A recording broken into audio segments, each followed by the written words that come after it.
Meus amigos. Então, eu acabei de passar.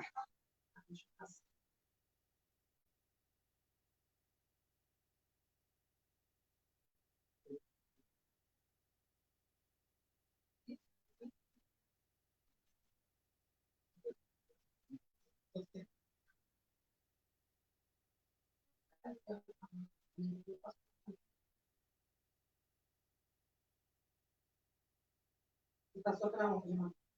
No Palestra Live.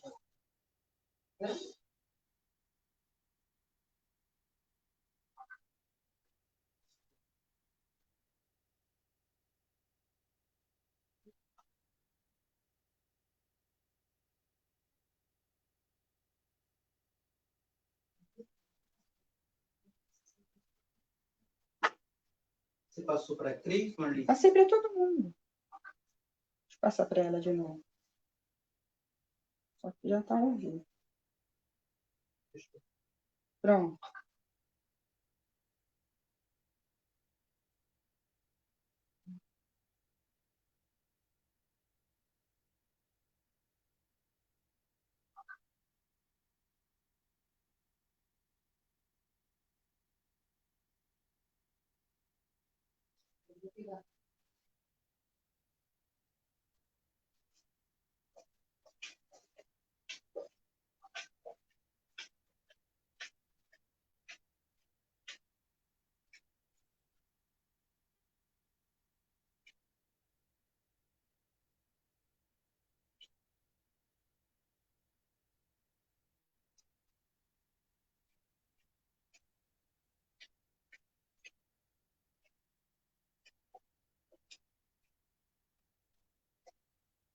Tudo certo aí, Felipe? Pode entrar?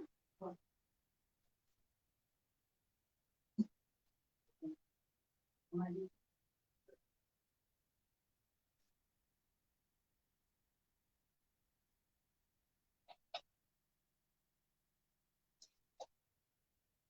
Oi, gente, boa tarde a todos. Nós estamos testando uma nova tecnologia, então vocês desculpem qualquer falha, tá, na nossa transmissão, mas sejam todos mais uma vez muito bem-vindos para a nossa live, para a nossa palestra desta tarde de sábado. E eu queria começar dando os nossos recadinhos, né? Então, nós vamos ter a palestra com a Cris Rocha, que por acaso é minha irmã, todo mundo conhece, né? E o tema dela é Você tem medo de quê? Além disso, a gente quer lembrar a todo mundo que nosso atendimento fraterno está disponível pelo Facebook, por solicitações através do WhatsApp e aqui do Facebook também. Se você está precisando conversar com alguém, se você está precisando de um atendimento, entre em contato com a gente, que a gente vai entrar em contato com você, ok? E outra coisa é dizer para vocês que, apesar da quarentena, a nossa obra continua firme e forte e, portanto, continuamos necessitando de recursos. Então, depois a gente vai compartilhar o número da conta e quem puder, quem quiser, né, contribuir, além de contribuir com a mensalidade, puder contribuir com algo a mais, a gente agradece imensamente. Então, vamos para a nossa prece? Vamos pedindo a todos que, neste momento, fechem os olhos, se relaxem e que se sintam amparados pela espiritualidade maior, recordando que, neste momento, não importa onde estejamos, estamos vinculados pela espiritualidade, pelo amor de Deus. Vamos sentindo um fio de luz se deslocando de nós para esta nossa casa espiritual maravilhosa, nos unindo aos irmãos que lá nos aguardam. E vamos rogando, Pai de eterna bondade, ampara-nos para que possamos, nessa tarde, buscar, Senhor, o alimento necessário para a nossa subsistência espiritual. Que possamos, Senhor, reconhecer que a Tua presença é perene em nossas vidas e sentirmos o Teu amparo e o Teu auxílio que nunca nos falta. Que, unidos por todo esse amor, Senhor, possamos mais uma vez nos beneficiar desses momentos de luz, de paz e de amor. E assim, vamos dando início a nossa conversa desta tarde, pedindo para a Cristina que comece a transmissão dela.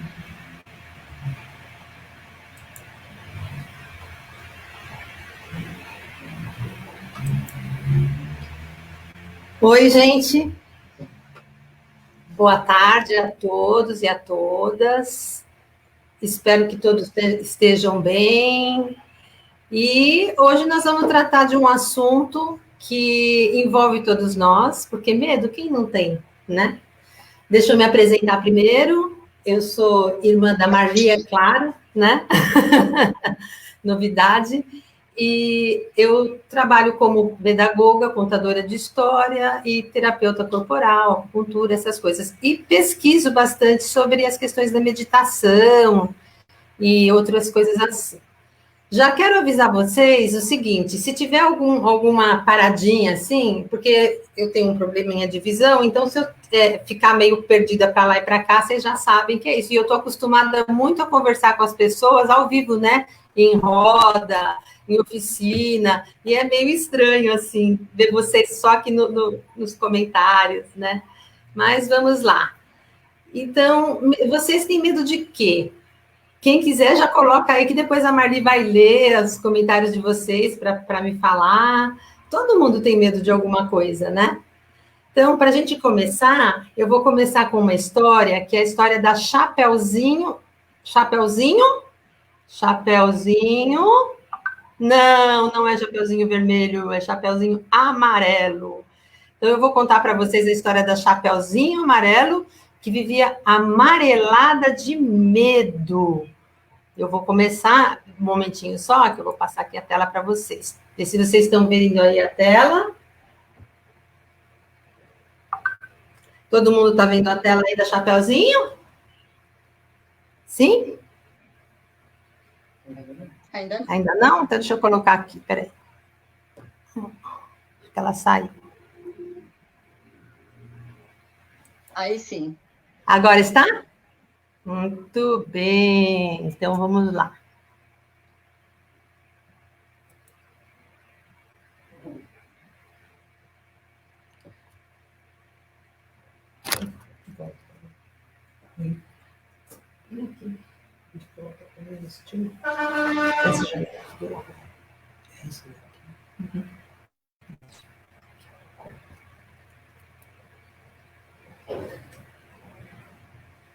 Vamos lá, pessoal, espera só um pouquinho, tá bom? Que eu vou ler para vocês a história da Chapeuzinho Amarelo. Eu sei que já tem gente que conhece, que ela era amarelada de medo.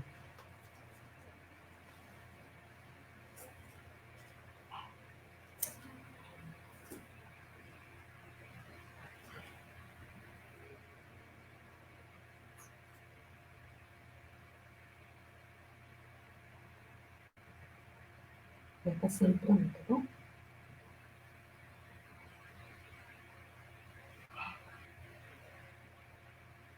Um minutinho só, pessoal. Estão me ouvindo bem, né?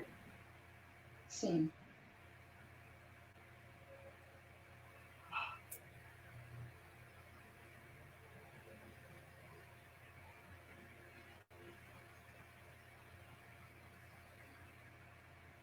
Vamos começar. A história do Chapeuzinho Amarelo. Essa história é do Chico Buarque de Holanda e ela é ilustrada pelo Ziraldo. Gente poderosa, né? Era Chapeuzinho Amarelo, amarelada de medo. Tinha medo de tudo. Já não ria. Em festa, não aparecia. Não subia escada, nem descia. Não ficava resfriada, mas tossia. Ouvia contos de fada e estremecia. Não brincava mais de nada, nem de amarelinha. Tinha medo de trovão. Minhoca para ela era cobra. E nunca apanhava sol porque tinha medo da sombra.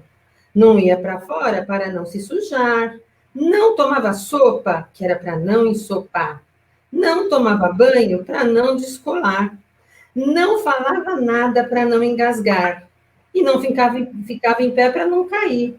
Vivia então parada, deitada, mas sem dormir, porque tinha medo de pesadelo. Era Chapeuzinho Amarelo.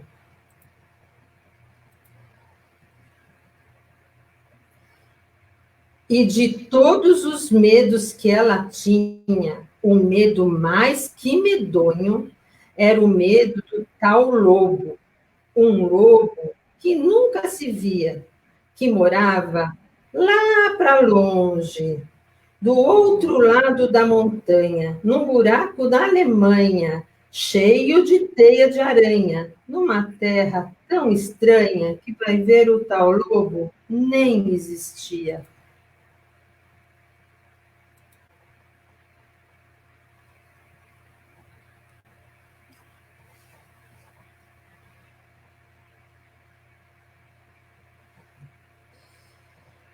Mesmo assim, a Chapeuzinho tinha cada vez mais medo do medo, do medo de um dia encontrar o lobo. O lobo que não existia. E Chapeuzinho Amarelo, de tanto pensar no lobo, de tanto sonhar com o lobo, de tanto esperar o lobo, um dia topou com ele, que era assim, carão de lobo, olhão de lobo, jeitão de lobo, e principalmente um bocão tão grande que era capaz de comer duas avós, um caçador, rei, princesa, 7 panelas de arroz e um chapéu de sobremesa.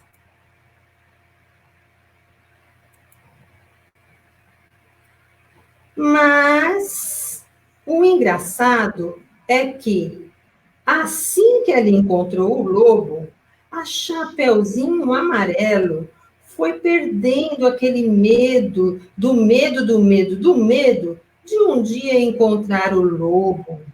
Foi passando aquele medo, do medo que tinha de encontrar o lobo, foi ficando um pouco de medo, até que passou aquele medo e ela ficou só com o lobo, sem o medo. Ah, o lobo ficou chateado de ver aquela menina olhando para a cara dele, só que sem medo dele. Ficou mesmo envergonhado, triste, triste e murcho, branco azedo, porque um lobo tirado medo é um remedo de lobo, é feito um lobo sem pelo, um lobo pelado.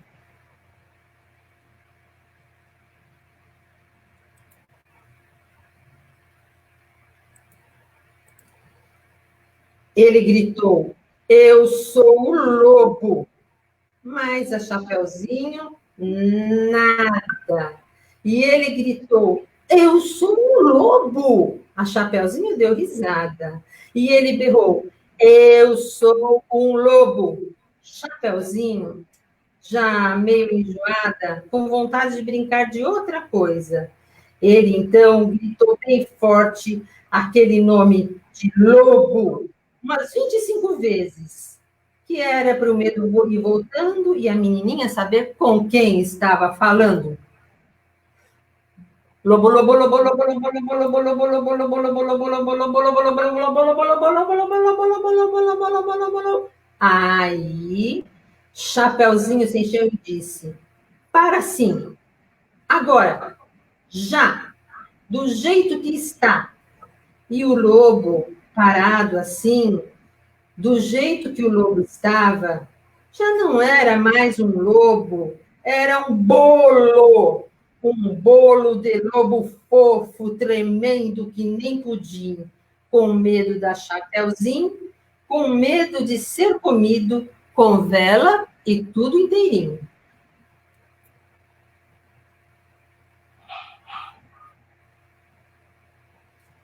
Chapeuzinho não comeu lobo, porque sempre preferiu chocolate. Aliás, agora ela come de tudo, menos sola de sapato. Não tem medo de chuva e nem foge de carrapato.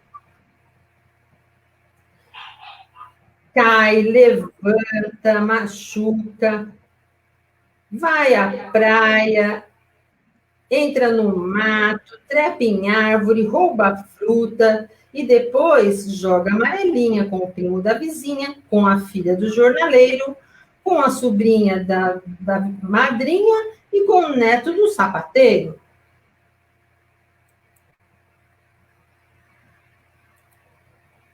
Mesmo quando está sozinha, inventa uma brincadeira e transforma em companheiro cada medo que ela tinha.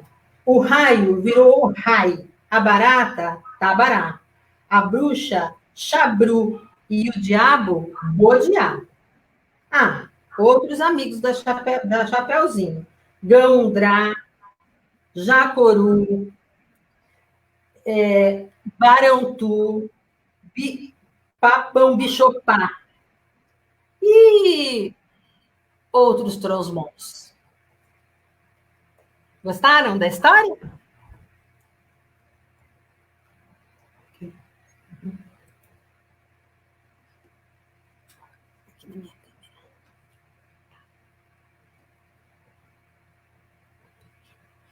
Tudo bem, pessoal? Gostaram da história? Estão me vendo aí? Não, isso.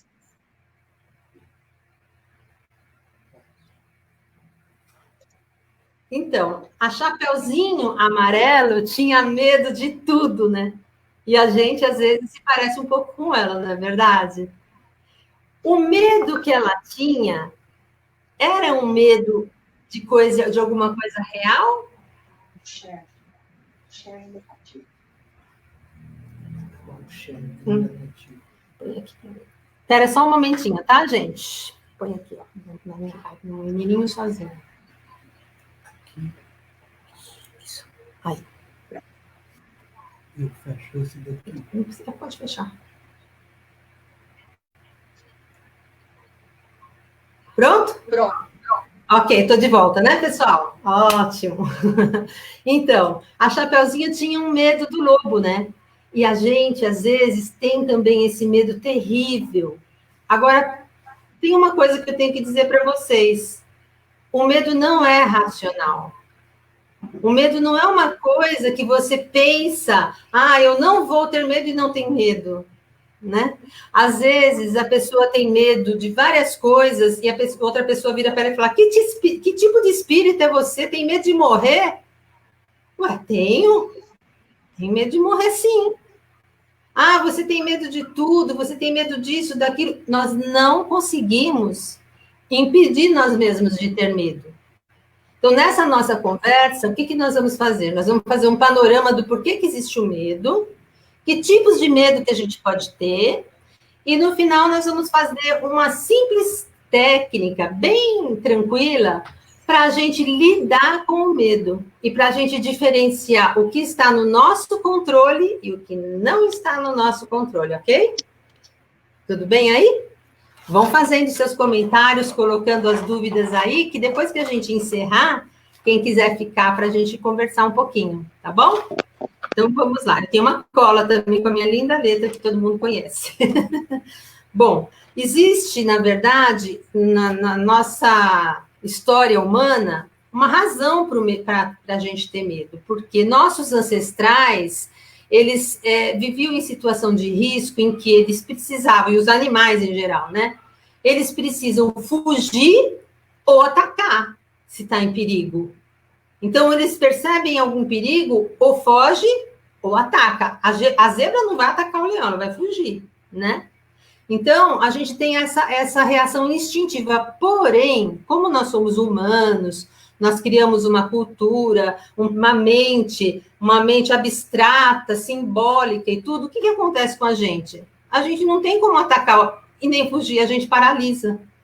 Nós não conseguimos atacar, porque muitas vezes o medo é imaginário. Quem que a gente vai atacar? Onde que a gente vai atacar? Quem? Né? O medo é imaginário. E nós não podemos fugir. Para onde a gente vai fugir? Se é uma coisa que está na nossa cabeça, no âmbito da nossa emoção. e que não está ali na hora. O que a gente faz? Paralisa. Só que quando a gente paralisa, o nosso corpo dispara um monte de hormônios e faz o nosso coração bater mais forte, faz a respiração ficar mais curta, como se a gente estivesse num risco real. Porque para o nosso cérebro, o que a gente pensa é a realidade. Nosso cérebro não diferencia passado, presente, futuro, real. Tudo que a gente imagina, para ele aquilo é um real. Então, se eu imagino um perigo, aquele perigo para o meu cérebro é real e ele vai disparar todos aqueles hormônios. E aí a gente fica assim. Aí o que acontece com a gente? É uma reação muito ruim. Aí a gente fica com medo de ter medo. Daí a gente fica que nem a Chapeuzinho Amarelo. Medo de um dia ser assaltado. Medo de um dia morrer. Medo de encontrar alguém um animal que eu tenho medo. E assim a gente vai vivendo a vida sem perceber, sendo dominado pelo medo. Nós nos deixamos dominar pelo medo. E aí a gente acaba se comparando com as pessoas que a gente acha que são corajosas, né? Ai, aquele fulano não tem medo de nada, é corajoso. Não. Para aí. Se ele não tem medo de nada, ele não é um ser humano. Ou ele tem algum distúrbio. Desculpa, mas é por aí. A gente fala, Jesus não teve medo, Jesus teve medo. Ele era humano, ele não estava encarnado. O que ele fez lá? Que oração que ele fez antes de morrer? Pai, se for possível, afasta de mim esse cálice. Ele teve medo. Porém, ele não agiu de acordo com o medo dele. Ele não deixou o medo tomar conta dele a ponto de ele renunciar aos ideais ao qual ele tinha se proposto. Mas ele era humano. Senão, de que valeria a vida dele na Terra se ele fosse tão especial que a gente não... tão sem emoção nenhuma? Não. Ao contrário, ele era mais evoluído o espírito, mais sensível o espírito. Então, uma das coisas que eu queria colocar para vocês é isso. Então, assim, o medo do medo do medo. Outra coisa então, assim, é normal ter medo. Então, ninguém aqui quer que ninguém seja corajoso, ultra corajoso. A coragem, na verdade, é quando você consegue não agir de acordo com o medo. E aí, as coisas adquirem a proporção correta. Então, o medo que a gente tem normalmente é um medo desproporcional em relação ao fato em si. Porque a gente queria ou lembranças do que aconteceu de um trauma, ou uma expectativa sombria em relação ao futuro, né? Então, essa é uma reação comum nossa, a qual a gente precisa aprender a lidar com esse medo. E colocar ele na proporção correta. Tenho medo. Então, vamos lá. Vamos por partes. Tenho medo da morte. A gente tem o medo da morte porque, senão, a gente não teria, talvez, na nossa atual evolução, zelo pela vida. Mas todos nós sabemos que vamos morrer. Ah, eu tenho muito medo que minha mãe morra. Sim, sua mãe vai morrer. Vai. Um dia vai. Ah, eu tenho medo de morrer. Você vai morrer. É certo que você vai morrer. E é importante pensar sobre isso. É importante refletir sobre isso. Mas não ser dominado por como se isso fosse acontecer agora, já. Se eu tenho medo da morte, ou se eu penso sobre a morte, o que eu tenho que pensar? Eu tenho que pensar como é que eu vou me aproximar mais das pessoas, como é que eu vou brigar menos, discutir menos, agredir menos, abraçar mais, aproximar mais. Como é que se eu sei que a pessoa vai morrer? Agora, se eu esqueço que ela vai morrer um dia, eu posso brigar toda hora, tal, aí ela morreu, gente, minha mãe morreu, eu estava brigada com ela. É chato isso, né? Então, nós sabemos, então, medo da morte, ok? O importante é eu não ficar dominada e ansiosa com esse medo da morte a ponto de ter um apavoramento. Mas é normal eu ter medo da morte. Ah, você é espírita e fica sofrendo tanto porque fulano morreu. Sim, tem que sofrer mesmo, porque a pessoa, ela partiu do seu ponto de vista ali, embora você saiba que ela continua existindo. Então, é tudo coisas que a gente tem que aceitar e lidar com isso, certo? Tem o medo imaginário, que a gente tem medo de, sei lá, eu quando era criança tinha um medo terrível de mão. Vê se isso tem sentido. Eu achava que tinha uma mão no teto. Totalmente imaginário esse medo, né? Mas eu não conseguia controlar. O jeito era acender a luz e ver que não tinha mão nenhuma no teto, né? Então, como eu disse para vocês, o medo não é racional. Então, assim, ele pode vir a qualquer momento.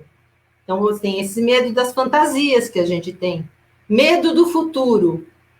O futuro vai ser o que tiver que ser. Nós não temos controle sobre as coisas que acontecem. O futuro vai ser... eu tô com medo do coronavírus, eu tô com medo... Se cuida, só isso. Cuida de você. Fique em casa. E se acontecer alguma coisa, não está na sua mão.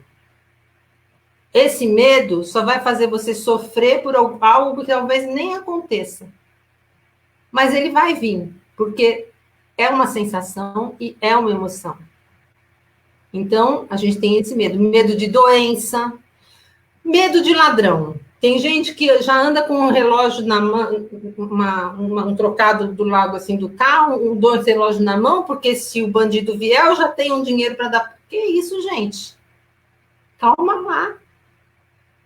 Calma lá, vai fazer que nem a Chapeuzinho, de tanto pensar no lobo, de tanto querer o lobo, de tanto sonhar com o lobo, o que aconteceu? O lobo apareceu. Aí você fala, ai meu Deus do céu, onde eu vou eu vejo isso, é porque você está prestando atenção só nisso. Então, você vai criar todo um estresse, uma ansiedade, uma fantasia, e se o ladrão vier, você vai dar o relógio para ele daí. Né? Então, a gente acaba criando sofrimento por conta desse medo que a gente tem, que a sociedade dispara um monte de informação na nossa cabeça e o nosso cérebro acha que tudo aquilo é verdade, porque aquilo ali é o foco, sendo que o que você focar é aquilo que seu cérebro vai manejar. Então, você vai andar com 5 relógios, 10 reais, não sei o que, para o ladrão? Isso aí só vai aumentar o seu medo. E vai fazer com que você vai ficando cada vez mais dentro de casa, em pânico. Né? Então, esses são os medos. Medo de algum animal, medo de barata. Ok, esse é um medo que todos têm, nem é tão prejudicial assim, né? Mas, se isso começar a passar dos limites, a ser uma coisa desproporcional, aí se torna um problema, né? Deixa eu só ver aqui minha colinha, porque eu tenho um tempo, né? Senão daqui a pouco é 10 horas da noite, eu tô aqui falando, né, gente? Espera só um pouquinho, que só tem 27 páginas aqui, já passa, tá bom? Outra coisa que a gente precisa prestar atenção, na verdade, é parar de querer se negar, né? Então, assim, para eu provar... as pessoas não podem saber que eu tenho medo, senão vão achar que eu sou uma pessoa fraca. Gente, para com isso. Fraco é aquele que quer ser corajoso só para mostrar que não tem medo e que tem medo. Não tem isso. A gente tem uma mania, um hábito de julgar as nossas emoções moralmente, como se as nossas emoções tivessem um julgamento moral. Esse é negativo, esse é positivo. Todas as emoções que a gente tem alguma função. Quando elas ficam desproporcionais, é um problema. Mas emoções que a gente chama de negativas, não é porque elas são más, porque são contra a igreja, contra Deus, contra não sei quem. Elas são negativas no sentido de que, se cultivadas, elas prejudicam a gente e os outros, talvez. Essa é a questão. Então, cada vez que a gente briga para não aceitar uma situação, acreditando que aquela situação é inviável de acordo com a fantasia que a gente criou sobre nós mesmos, a gente está fortalecendo aquilo. Então, se eu digo que não tenho medo e tenho medo, ou se eu fico toda hora falando que eu estou com medo, sendo dominado pelo medo, eu estou causando prejuízo para mim, para minha saúde e para minha encarnação, para o meu caminho que eu tenho que seguir, né? Tudo bem aí, pessoal? Até agora? Não sei o que vocês estão comentando aí, depois que eu vou saber, porque eu não consigo ler. Bom, fobia. As fobias, o pânico, são o extremo do medo, né? Então, assim, tem algumas terapias que curam fobia com você se aproximando gradativamente da situação. Gradativamente daquela situação. Já o pânico, que é um medo indefinível, parece que você vai morrer. Não adianta as pessoas falarem assim, não tem perigo. Não adianta. Porque quando você tem pânico, seu coração dispara, você começa a suar e você pode ter um infarto, tanto você achar que vai morrer naquela hora. Então, para essas questões mais radicais do medo, que é o pânico, que são as fobias, nós vamos fazer uma experiência aqui depois, no final, com uma técnica bem simples de meditação e de respiração, para manejar, e aos poucos, quando a gente vai manejando, a gente vai adquirindo um pouco mais de confiança. Né? A gente não tem garantia de que as coisas ruins não vão acontecer, mas também as coisas boas. Por que a gente não tem medo? Eu tenho medo de ganhar na loteria. Né? Não tudo pode acontecer, mas o nosso cérebro, ele dispara as coisas ruins e o medo de que alguma coisa ruim aconteça e tal, e a gente vai embarcando nessa onda, e quando a gente vê, já está lá em alto mar, perdido num barquinho, assim, navegando, assim, sem direção, né? Então, é um pouco isso daí. Bom, calma que tem só 27 páginas, já falei para você, né? Então, tá bom. Então, assim, vamos parar com essa falsa dicotomia de que o medroso, o corajoso, o isso ou aquilo. Todos têm. Tem uma música do Chico Buarque que eu gosto muito, né? Que é a bailarina, né? Que é procurando bem, todo mundo tem pereba, só a bailarina que não tem. Procurando bem, todo mundo tem medo. Até a bailarina, né? Então, qual é a diferença das pessoas que a gente chama de corajosas, que se manifestam a sua coragem, das pessoas que se deixam dominar pelo medo? É o enfrentamento do medo, não é não ter medo. Não é assim, não ter medo. É como eu reajo diante do medo. Então, toda vez que eu vou brigar com uma emoção, ou pegar essa emoção e dizer que eu não tenho, ou lutar com ela, ela vai crescer. Porque eu vou estar focado nisso e ela vai crescer. Ela vai aumentar. Então, não adianta eu resistir e dizer, não, eu não tenho medo. Ou, ai, que horror, eu não quero. Vocês já perceberam que quando vocês falam assim, eu não quero pensar nisso, você só pensa nisso? Repararam? Por que será? Porque o nosso cérebro fica vigiando a gente para saber se a gente não está pensando naquilo que a gente não quer pensar. Só que para ele saber se está pensando ou não naquilo, ele tem que vigiar. E aí aquilo toma uma proporção gigantesca. É isso que acontece. Né? Então, em relação às nossas emoções, todas é assim, né?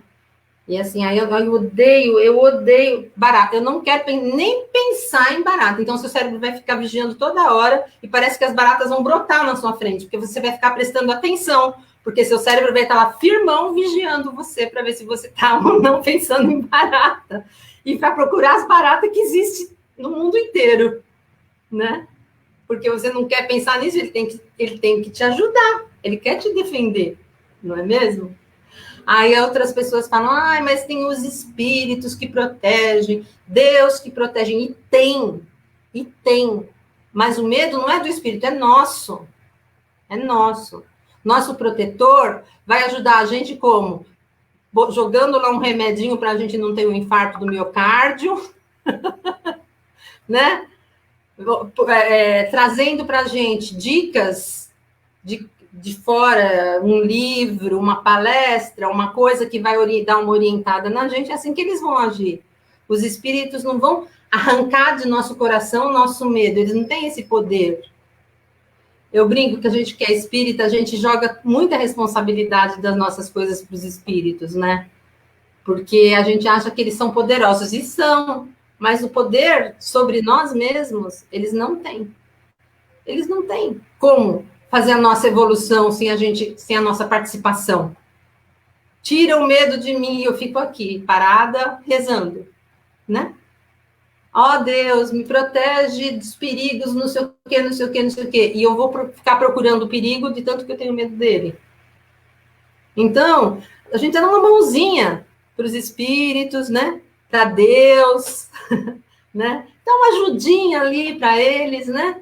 Para que eles possam nos proteger dos perigos reais, né? Então, agora, por exemplo, nós estamos vivendo uma situação de risco real, porém, a gente tem que fazer o quê? Se cuidar.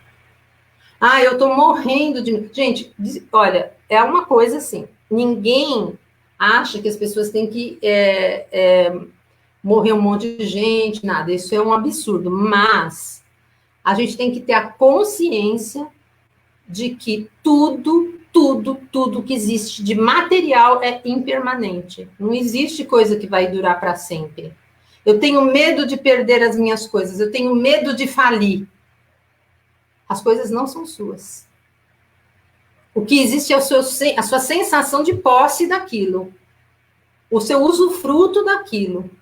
Mas se você tem muito medo de perder tudo, você está focando a sua vida naquilo. Então, esse é o outro medo, que é o medo da falência, o medo de passar necessidade. Se você pensar no seu próprio passado, você vai ver que muitas situações difíceis já foram superadas. Muitas, todo mundo. E a gente fica preso numas coisas hipotéticas, assim, né? E agora o que vai ser? Eu vou perder o emprego. Gente, a gente não sabe, e assim, ou a gente aprende a saber que nada é permanente, que tanto para o bom quanto para o ruim, tudo pode acontecer, e de preferência, a gente deseja que aconteça o melhor, mas a gente não sabe. E o nosso medo só causa um sofrimento maior, antecipado. O medo em excesso, né? Porque o medo na dose certa, ele tem a cautela e a prudência, que é o que vai dar o equilíbrio para as nossas ações. Que não vai permitir que a gente seja tomado pelo medo, mas que a gente haja sensatamente, com equilíbrio. É isso que a gente espera, né? Deixa eu perguntar aqui quanto tempo que eu tenho, gente, porque eu vou me empolgando. Quanto tempo eu tenho? Acaba que eu tenho mais uns 20 minutos, tá bom? Então, vamos continuar. Sobre isso, eu quero que vocês vão refletindo antes da nossa prática, que vai durar aí uns 10 minutinhos, né? E aí, o que acontece também? Eu vou dar uma primeira dica para vocês, né? Quando vocês sentirem alguma coisa, algum medo, alguma coisa, pega uma folha de papel, uma caneta e escreve. Escreve o que vier na cabeça. Isso vai dar um distanciamento entre você e a sua emoção. Porque o que acontece quando a gente está com medo? Nós nos tornamos o próprio medo. Nós temos uma consciência, nós temos o nosso corpo e nós temos as nossas emoções, sensações, pensamentos. Nós não somos os nossos pensamentos, portanto que a gente consegue observar o nosso pensamento e a gente consegue voluntariamente gerar pensamentos. Quem é que gera? É a nossa consciência. Então, nós não somos os nossos pensamentos, nós não somos nosso medo. Mas quando o medo vem, e ele vem pelo corpo também e domina, nós nos tornamos o medo. Então, é como se o medo tivesse passando e a gente agarrasse ele e passasse a ser ele. Para onde ele fosse, ele vai nos guiar. Então, uma consciência, uma coisa importante para nós é a gente saber que nós não somos o medo. Outra coisa importante é que passa. Você já teve medo, deixou de ter, teve, deixou de ter, teve, deixou de ter, teve, quantas vezes? Então, o medo vai passar.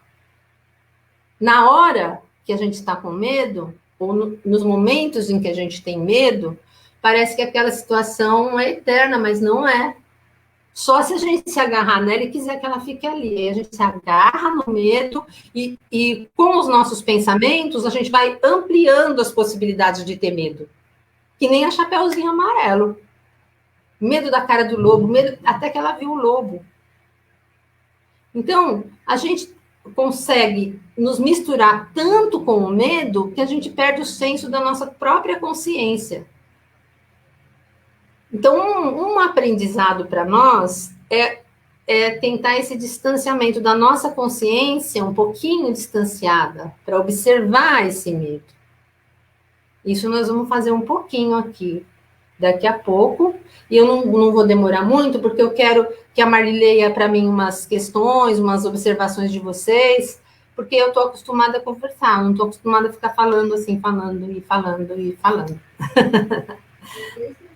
Já tem 3 perguntas, então daqui a pouco, quando a gente fizer a nossa primeira, nós vamos fazer uma primeira prática, e aí eu vou responder umas perguntas, e nós vamos encerrar com uma prática mais final, assim, de meditação, tá bom? Então, vamos lá. Então, assim, eu estava falando dessa questão da gente se agarrar ao medo, né? E outra questão que eu tinha falado antes, e que eu quero reforçar com vocês, é afastar, tipo, não, medo, vai embora. Não, medo, vai para lá. Ou ficar fazendo afirmações. Eu não tenho medo, eu não tenho medo. Não vai adiantar. Tá? Esse manejo que a gente vai ter que aprender. E todos nós, gente. E não pense que vocês que têm medo, que têm pânico, são exceção. Não são. E é por isso também, para vocês que são pais, que são mães, eu acho muito importante contar histórias para as crianças onde entram personagens, entre aspas, assustadores. Porque a criança sabe que aquilo é uma história e ela vai experimentar o que é o medo num jeito lúdico. E ela sabe que é uma história e que ela vai entrar e ela vai sair. Então, a gente tem muita mania de julgar tudo. Eu separo o mundo entre isso é bom, isso é ruim, isso é certo. Calma lá. Calma lá. Tudo o que causa dano a si mesmo e aos outros não é bom. Agora, uma história que tenha bruxa, que tenha lobo, é excelente. Você que tem criança em casa. Porque a criança, ela quer se identificar com o lobo, com a bruxa, não é porque ela é má, é porque ela quer sentir esse poder, esse medo, essa emoção para experimentar nela.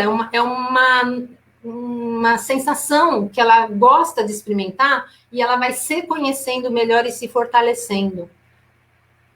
Adulto que não ouviu conto de fada, de bruxa, de lobo, de não sei o quê, pode se tornar mais frágil. Porque não vai ter experimentado a emoção do medo. Quando era criança, no lúdico. No portal da história, puxando a brasa para minha sardinha, que sou contadora de história. No portal da história, onde tem uma entrada e uma saída. É um espaço seguro. É o espaço da fantasia. Por isso que a gente não pode pensar as coisas de um jeito simplista.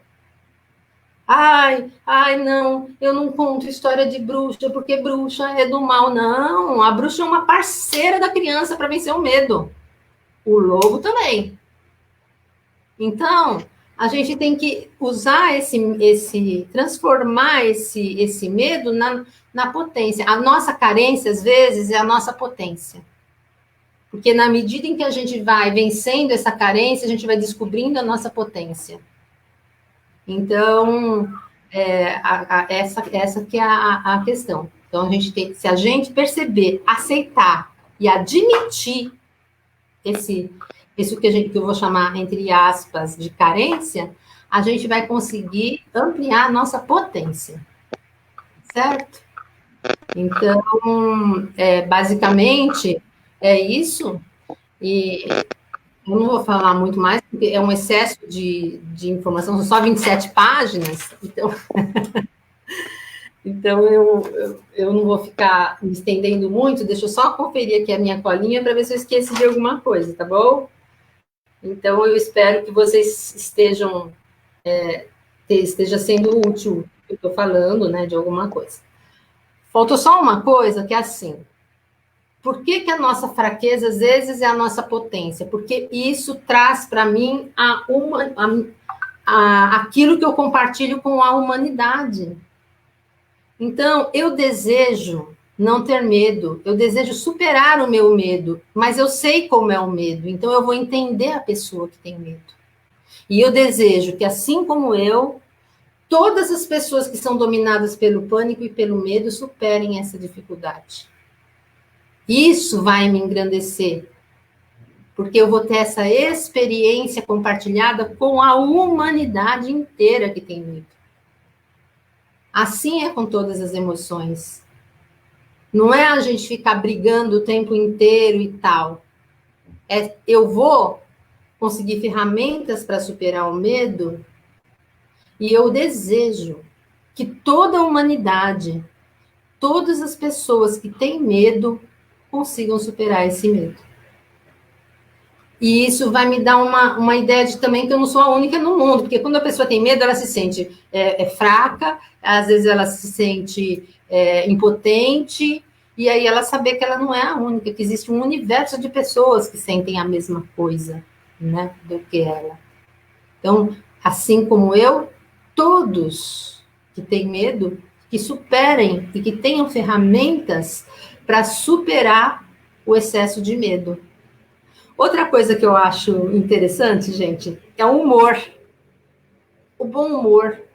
Tipo assim, sabe, naquele momento você tá com medo, depois vira uma coisa, pode virar uma coisa engraçada de repente. Não pode?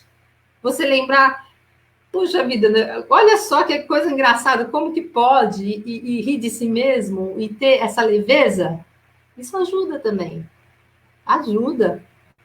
Porque quanto mais a gente se fecha assim, ó, mais e mais o medo cresce. Quanto mais a gente vai ficando, não vou sair, não vou, a gente vai se limitando, quando você vê, você não está nem saindo do quarto.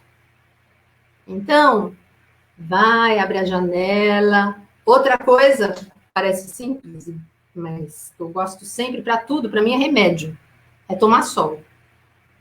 Porque o sol, com aquela claridade, com aquela, parece que ele traz uma abertura para você, para sua mente, sabe? Traz vitalidade. Então, se você tem uma janela que você abre e vê o sol, olha para o sol, deixa o sol entrar assim no seu rosto, porque isso faz muito bem. E vamos então para a primeira prática, que é a prática da respiração. Eu vou explicar primeiro e depois nós vamos fazer todos juntos, tá bom? Quantas pessoas tem, Mar? Tá. Assim, vamos fazer todos juntos, tá bom? A respiração. Então, eu vou explicar primeiro, vou mostrar para vocês e aí a gente vai fazer. Então, a gente vai inspirar, por enquanto só estou explicando, tá? A gente vai inspirar o máximo de ar que a gente puder, começando pela barriga, que nem um vaso que enche de água, enchendo o ar pela barriga até chegar no peito. Vai segurar 3 tempos e vai soltar, que nem se estivesse assoando o nariz, assim, ó. Certo? Nós vamos fazer isso 3 vezes. Então, primeiro, vamos lá. Eu falo que a gente senta numa posição que é a posição da dignidade, que é assim, a gente põe a mão embaixo assim, senta em cima da mão, sente os 2 ossinhos, e depois tira as mãos, põe sobre os joelhos, olhando para frente, e quem quiser pode fechar os olhos. Sente como está seu corpo primeiro, como que tá as suas mãos pousando sobre as pernas. Relaxa os ombros. E antes de fazer aquela respiração, nós vamos apenas respirar profundamente 3 vezes. Inspirando pelo nariz e soltando pela boca. Solta bem forte. Na expiração, relaxa os ombros, mais uma vez, inspira. E solta. Última vez, inspira. Solta. Sente como está seu corpo agora. E agora vamos fazer 3 vezes aquela respiração pelo nariz. Inspira o máximo que você puder. Segura 1, 2, 3 e solta.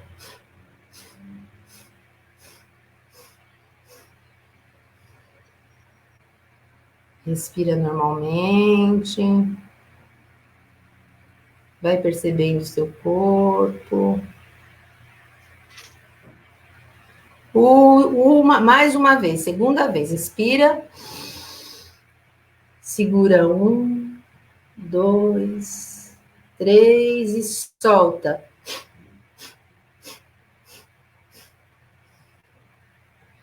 Respira suavemente. Última vez. Inspira. Segura 1, 2, 3.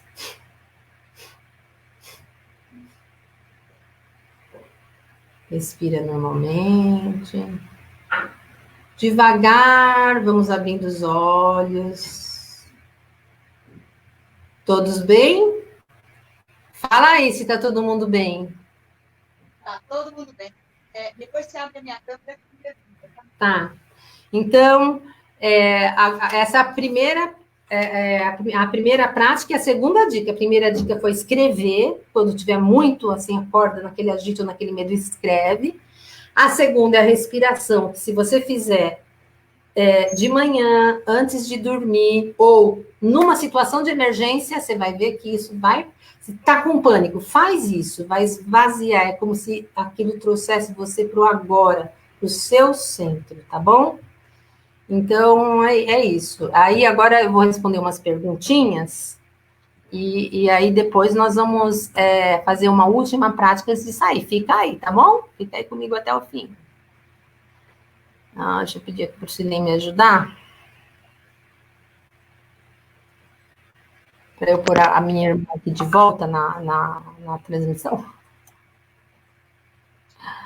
Conseguiu?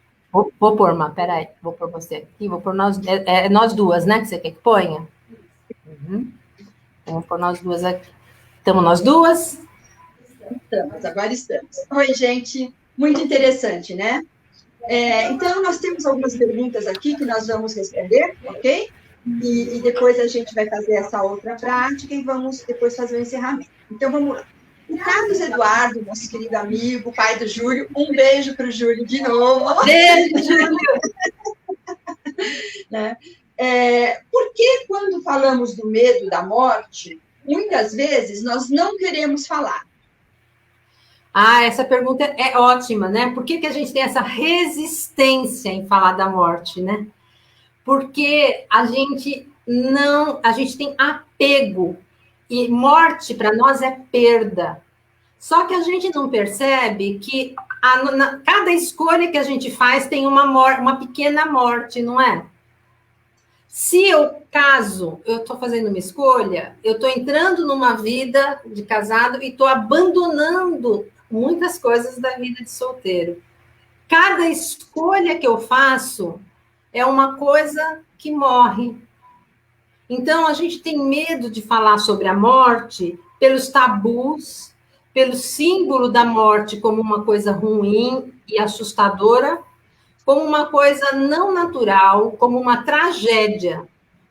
Só que, se é da vida, como pode ser uma tragédia, não é mesmo? Então, só tem um jeito de a gente vencer essa resistência de falar sobre a morte, que é falar sobre ela aos poucos. Ou fazer, como eu falei, escrever o que você pensa da morte. E vai aparecer, talvez na sua própria escrita espontânea, alguma resistência que você tenha, alguma coisa que foi falado na igreja, que tem o céu e o inferno, que tem o desconhecido, que tem... a gente vive como se a gente não fosse morrer, e a nossa sociedade, ela valoriza demais, demais as coisas materiais. Então, toda a nossa vida é centrada no conhecido. E a gente tem resistência à mudança. E qual é a mudança mais radical? É a morte. Então, é por isso que a gente tem essa resistência tão grande de falar da morte. Quando morre alguém, a gente não quer nem levar a criança para ver a pessoa que morreu. Imagina isso. Quer dizer, a criança, ela tem plena condição de entender que aquela pessoa ela não vai mais encontrar com aquela pessoa nesse plano, que ela não vai mais ver aquela pessoa, que aquela pessoa morreu, e isso é um sofrimento necessário para a criança entender e começar a pensar sobre a morte. Porque esse tabu acaba tornando a nossa vida superficial, porque a gente, em não pensando na morte, a gente se apega às coisas materiais de um modo além do necessário, se apega às pessoas também, querendo ter posse das pessoas. Então, claro que a morte é um momento de sofrimento, de despedida e de perda e de mudança, mas é uma mudança que é da vida. A vida e a morte são a mesma coisa. E para o plano espiritual é um contínuo. Tipo, só existe uma vida. Eu acredito quem fala que a vida é uma só, porque é mesmo. Hora a gente está aqui, hora está lá. Hora está aqui, hora está lá. Mas a vida é uma só. Só que o fato de a gente acreditar nisso não faz com que a gente trabalhe a nossa emoção sobre isso. E é o que a gente vai fazer na próxima meditação, para a gente aprender um pouquinho a acolher esse medo, e lidar com ele, dissolver. É isso que nós vamos tentar fazer, criar um espaço entre nós e esse medo, né? Então, a dificuldade de falar sobre a morte é isso, na minha opinião. Essa ruptura, que é a mudança mais radical pela qual a gente vai passar. A gente gosta muito de não mudar, mas a vida muda o tempo todo, porque nada é permanente. E quando chega na maior mudança, uau, a gente paralisa. Cris, a próxima pergunta. A Márcia La Selva, ela pergunta: o medo tem a ver com a insegurança? Olha, uma pessoa insegura, ela tem mais medo, né, de algumas coisas, mas não é só isso, não. Todo mundo tem medo, todo mundo também tem alguma insegurança, porque a gente não tem garantia de nada. Então, assim, nós somos inseguros em alguns pontos e seguros em outros pontos, né? E, assim, o medo, ele não é uma coisa... É uma sensação sobre a qual ele simplesmente surge. Uma pessoa insegura, ela talvez não confie em si mesma. E o medo, ele é mais voltado para coisas externas. Entendeu? Então, assim, uma pessoa insegura, ela pode ter medo de falar em público, por exemplo, ou medo do que o outro vai pensar. Mas esse tipo de insegurança não é em relação a uma coisa externa, é uma característica da pessoa, que precisa ser trabalhada, que pode ser tratada, mas é diferente, né? A pessoa insegura é medo da sua própria reação. Então, eu tenho medo de mim mesmo nessa situação. É um pouco diferente, mas tem a ver. O Fernando, ele fala assim: por outro lado, é comum, em palestras espíritas, falar que a espiritualidade inferior usa o medo como um instrumento de seus propósitos. Você poderia falar sobre isso? Então, na minha opinião, assim, conhecendo o ser humano, eu acho que isso pode ser usado não só pelas entidades inferiores, mas por políticos, por pessoas manipuladoras. Podem usar o medo instintivo das pessoas como uma forma de manipulação e de prejudicar a pessoa. Porém, o medo está na pessoa. Porque se ela tem um manejo do seu medo suficiente, se ela consegue sentir o medo, mas não ser dominada por ele, não tem espírito que vai conseguir manipular essa pessoa. Então, assim, o medo ele é usado muito para manipular as pessoas. A mídia usa o medo, os políticos usam o medo, os espíritos perturbados usam o medo, as ameaças, e aí a pessoa passa a encarar aquilo como uma realidade, né? Eles usam o medo, usam a humilhação, são ferramentas de manipulação. Não sei se eu respondi, Fernando. Mais algum? Sim, Carlito, nosso querido Carlito. Oi, Carlito. Ele fala assim, que vários conhecidos, por causa do medo, chegam ao suicídio. Como podemos, de algum modo, auxiliar para socorrer aqueles que sofrem silenciosamente? Tem alguma proposta? Então, tem, na verdade, gente, por incrível que pareça, voltar para a simplicidade da respiração. Por que eu falo isso? Porque quando a nossa mente dispara, por exemplo, no medo, ao ponto de a pessoa se matar ou fazer alguma coisa assim, ela está fora do tempo. A vida está passando aqui, mas ela está lá. Então, o que acontece? Com a respiração, você traz a pessoa e faz ela perceber o que ela está sentindo.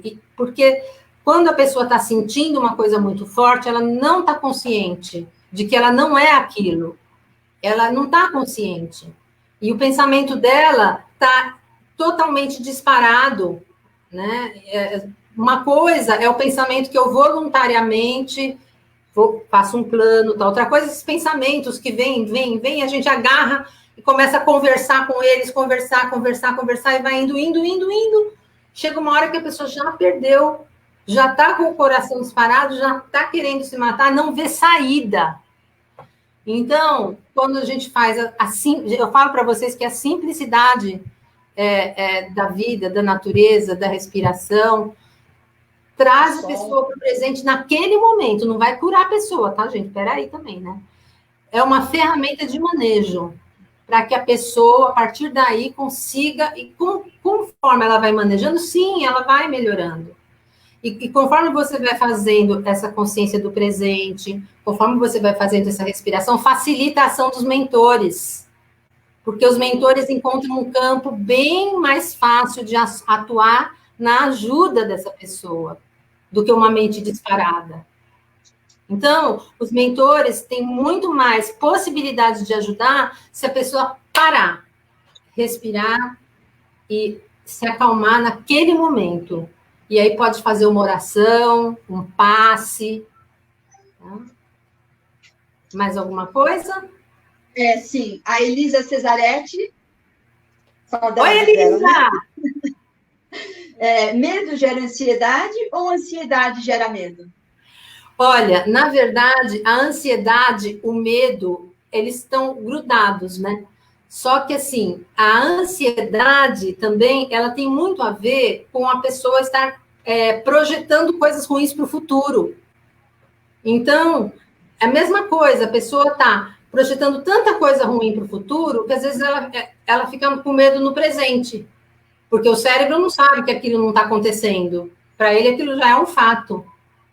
Então, o que acontece? A pessoa, neste momento de ansiedade e desses pensamentos, que é o mais importante você parar e fazer a respiração. E quem é muito ansioso tem que fazer isso de manhã, antes de dormir, umas 3 vezes por dia, 5 minutinhos, 3 minutinhos, quanto conseguir. E faz uma oração também para pedir ajuda, tal. Mas se eu estou ansioso, ai meu Deus, me ajuda. Ai, meu Deus, eu não tenho nem condição de perceber se é uma ajuda ou não. Porque eu estou tão disparada, né? Então, temos a ansiedade, o pânico.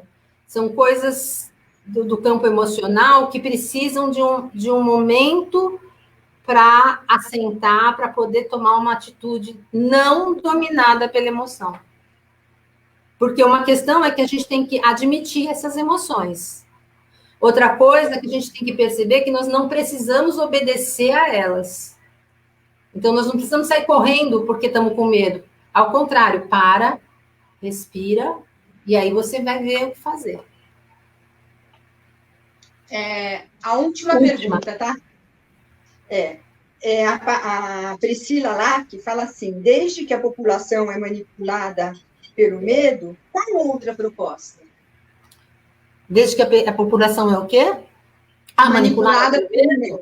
A proposta é conscientizar a população. Eu acho que, assim, disseminar práticas de paz, de calma.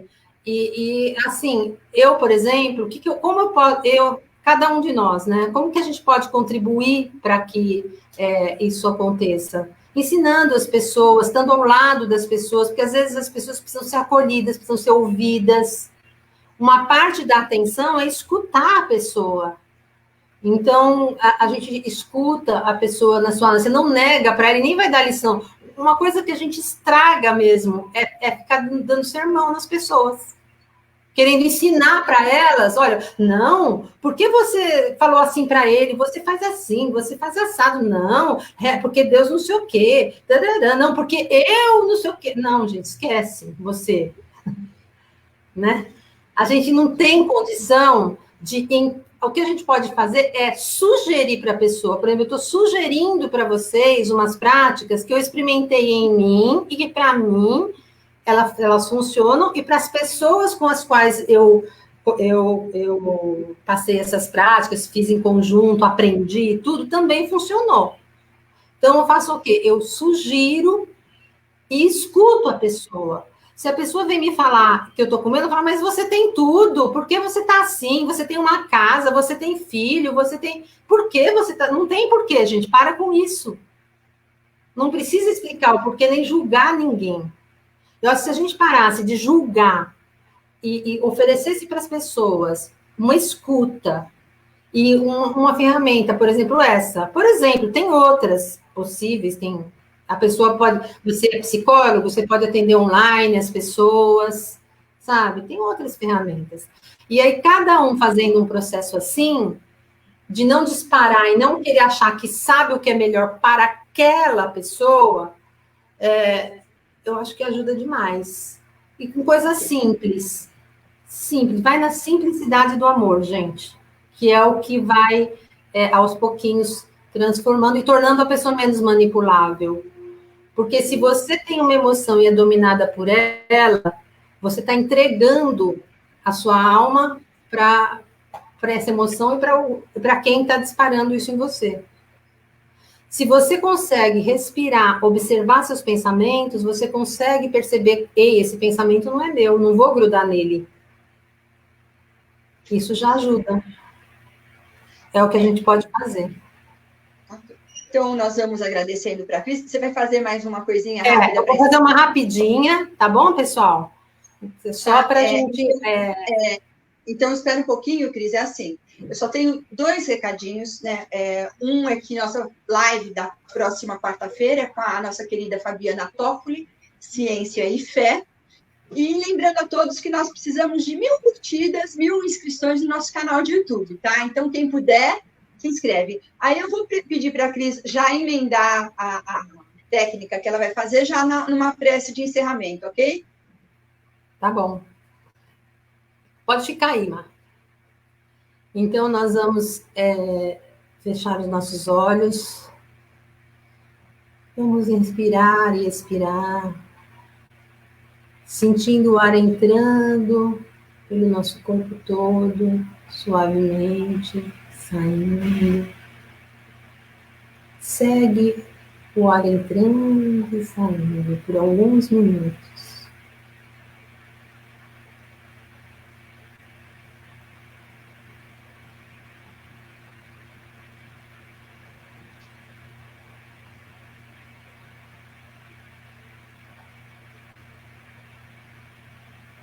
E agora nós vamos imaginar um disco dourado bem no topo da nossa cabeça.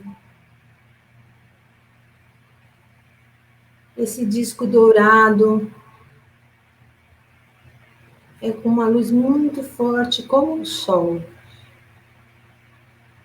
que vai escorrendo pelo nosso corpo, começando da cabeça, pescoço, ombros, mão, tronco, pernas, pés, como se fôssemos vestidos por essa luz dourada.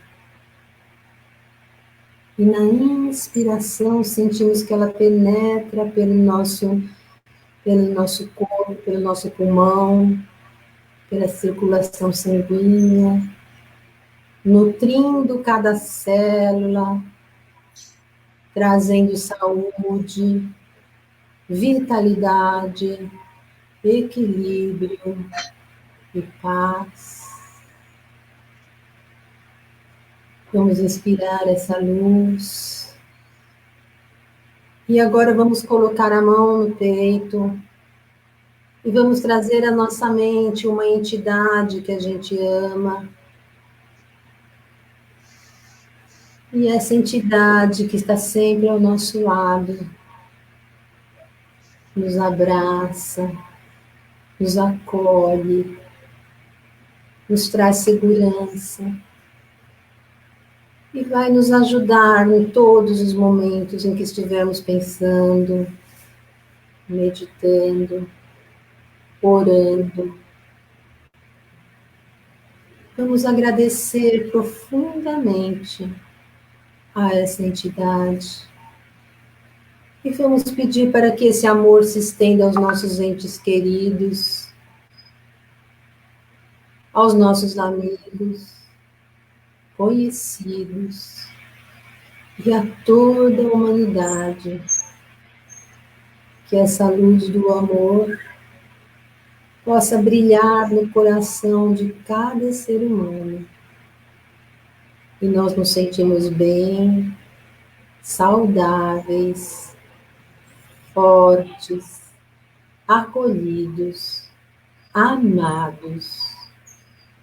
E queremos agradecer a Jesus, a esses amigos espirituais e a cada um aqui presente por esse universo virtual que circule essa luz e que permaneça conosco por hoje e por todo sempre. Que assim seja. Gratidão, pessoal. Nós agradecemos a todos pela presença, pelo carinho, e nos encontramos de novo aqui na próxima quarta-feira. Gente, um abraço muito apertado em cada um de vocês, e logo estaremos unidos fisicamente e abraçando fisicamente. Mas, por enquanto, fica o nosso abraço espiritual e o nosso imenso carinho por cada um. Boa tarde. Obrigada. Deixa aí seus comentários que nós vamos ler, viu?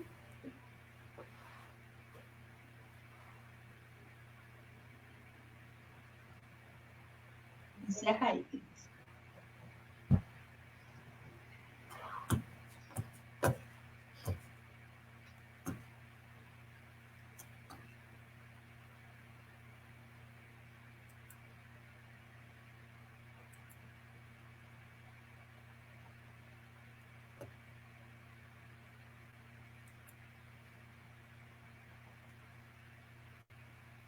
Sim.